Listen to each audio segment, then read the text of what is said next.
کھجور کو افطار دسترخوان کی شان کہا جائے تو غلط نہ ہوگا۔ رمضان المبارک میں کھجور کی بڑھتی مانگ اس کے دام بھی دگنا کر دیتی ہے۔ خریدار کہتے ہیں کہ کھجور سے افطار کرنا سنت ہے، اسی لیے منہ مانگے داموں اس پھل کو خریدنا ان کی مجبوری بن گیا ہے۔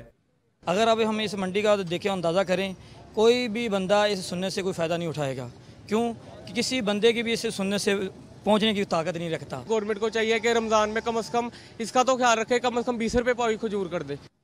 خریداری کے دوران زیادہ تر لوگ 150 سے 200 روپے کلو تک کی پاکستانی، ایرانی، افغانی کھجوروں کو ترجیح دے رہے ہیں، جبکہ دکاندار خوش ہیں کہ ماہ مبارک میں ان کا کاروبار چمک اٹھا ہے۔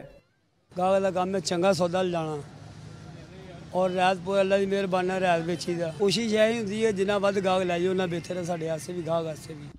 پاکستان دنیا میں سب سے زیادہ کھجور پیدا کرنے والے پہلے 10 ممالک میں شامل ہے، جہاں 150 اقسام کی سالانہ 5 لاکھ ٹن کھجوروں کی پیداوار ہوتی ہے۔ کیمرہ مین عثمان راجہ کے ساتھ نعمان لیاقت، ڈون نیوز، لاہور۔